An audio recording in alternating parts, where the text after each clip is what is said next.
विचारा की मुंबईकरांना खूप त्रास होतोय. तर ते मागच्याला गेले होते ना तिकडे, बरोबर की नाही? मग हे परत का आलेत? A few moments later. कशाला आले आम्ही मुंबईला हे राज ठाकरेचं कामच नाही विचारायचं. पण या राज ठाकरेला काय होतं मला काय माहित नाही, मध्ये मध्ये ते टोकरीत मराठ्याला पुन्हा राहून राहून ते टोकरीत त्याला ते नादच लागला, त्याला नाईलाज.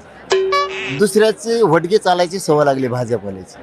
त्याचा लोकसभेला वापर करून घेतला भाजपने, कार्यक्रम लावला त्याचा, नंतर त्याचं पोरग पाडून टाकलं विधानसभेत, तरी त्याला लाज नाही.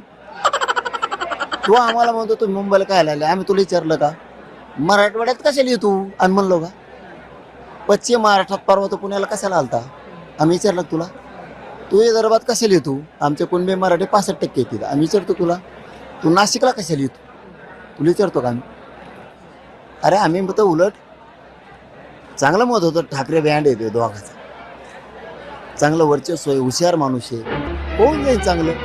तर ते आम्हाला टोकरीत उठलं सुटलं की त्याला काय सवय लागली, पोरग पडू पक्ष संपू काय होऊ, फक्त त्याच्या घरी एकदा देवेंद्र फडणवीस जेवायला आला की ते खुश झाला, बस लागला तळी उचलायला पुन्हा भाजपची. पक्ष मरून दी, पोरग मरून दी, असं हुशार आहे पण वाकड्या डोक्याचं.